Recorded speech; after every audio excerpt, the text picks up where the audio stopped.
Good evening, Special Switlow. Today's brief is going to be over military and professional bearing. Classification is unclassified. If you have any questions, please hold them until the end of this brief.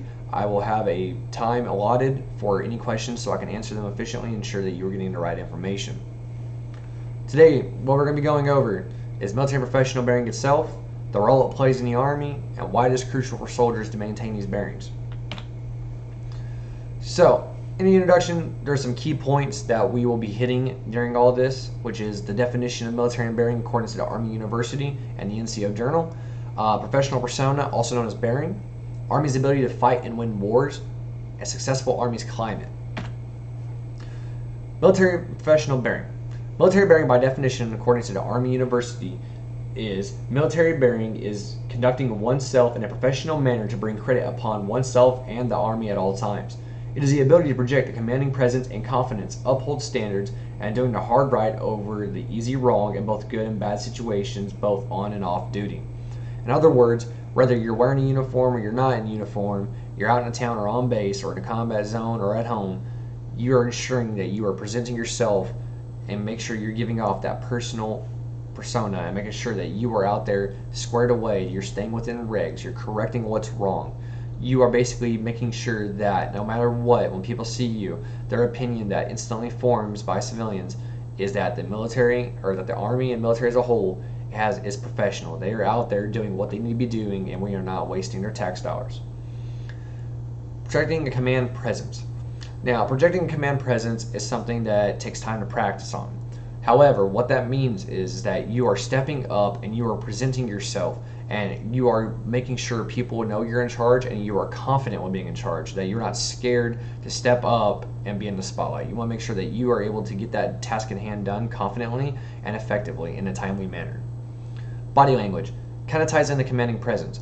Your body language gives off everything about you. From the moment you see someone, you instantly inform an opinion of that person.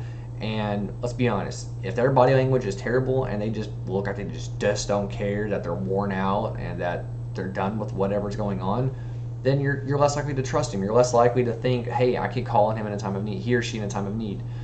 So ensure that your body language, you are giving off that professional, you're doing proper hygiene, your uniforms are in regs, or you're not making a fashion statement out to yourself that is very bold, that would not give credit to the Army itself. Professional bearing, also known, or professional persona, also known as bearing. It's your professional branding. In other words, whenever people first see you and what their opinions first form of you, if you have that professional look, that's what they're going to notice and that's what they're going to know you for. It's basically your branding. Just like any business, whenever they want to get a product out there, they have to have branding. So whenever you are out and off duty and you're not in uniform and civilians see you, but they recognize the haircut, or they just have friends who know you and they talk about how you're in the military, your branding is going to be what brands the Army. If you're out there looking professional, carrying yourself professional, have good hygiene and everything, and you have manners, then their opinion is going to instantly form. You give credit to the Army that they have set a professional standard, and that's what's going on. Conduct yourself in a public business setting. So whenever you're at work, you want to present yourself just as if you were about to sign a multi-million-dollar deal. You want to make sure that in public you're confident, but you're not like over exaggerating, or you're out there just being way far out there. You want to make sure you are maintaining that professional look and that persuasion and that confidence and swagger out there, on whether you're on base or off, or on duty or off duty. Protect yourself to coworkers and leadership. This all ties in together.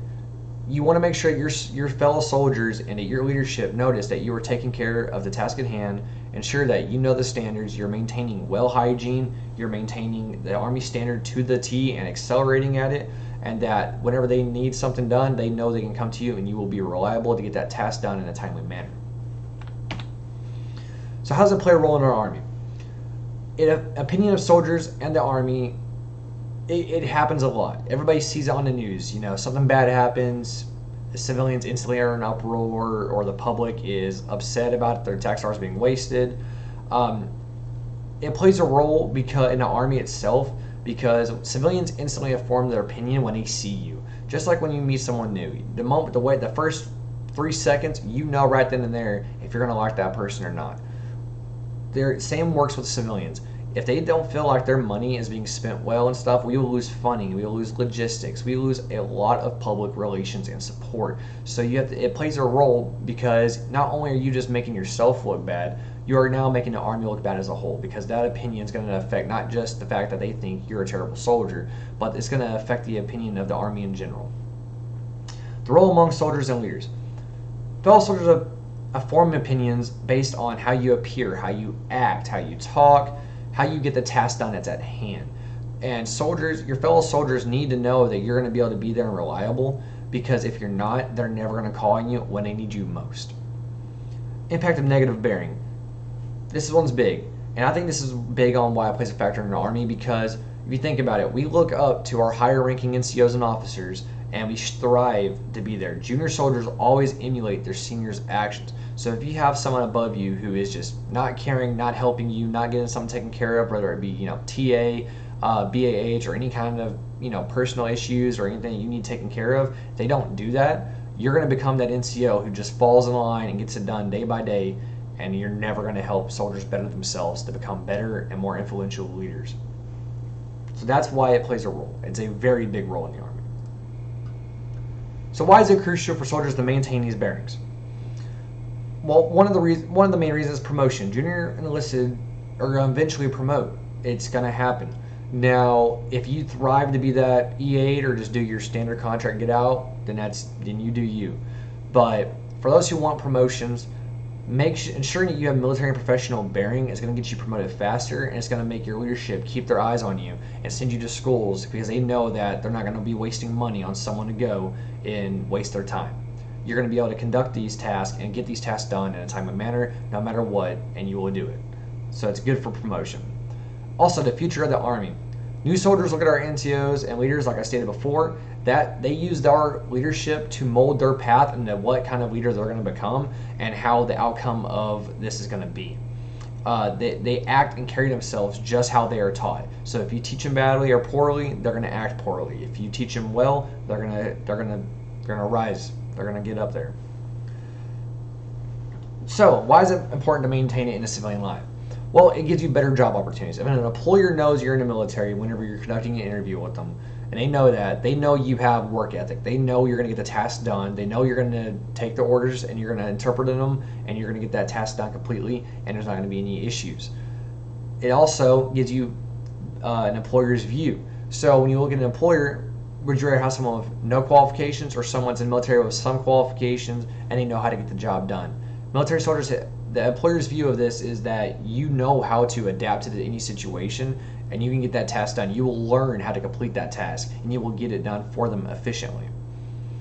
Another reason is for the care of soldiers underneath them or their team members.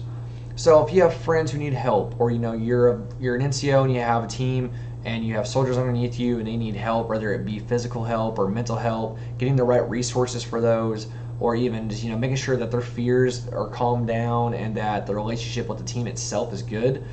It is crucial to hit all these points, because if you don't, then you're going to have soldiers who hate each other in their team, or their fears are going to overcome and they're going to freeze in the middle of a situation. And if you're not getting them the correct resources they need for physical and mental health, it is never going to benefit you or anybody else. It's going to get that person probably more seriously hurt and then more in a critical state.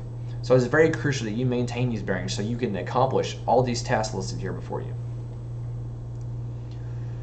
So this is a summary. So summary of this, the brief informed you of what military and professional bearing is, how it played a role in our Army, or how it plays a role in our Army, and why it is crucial for soldiers to maintain these bearings.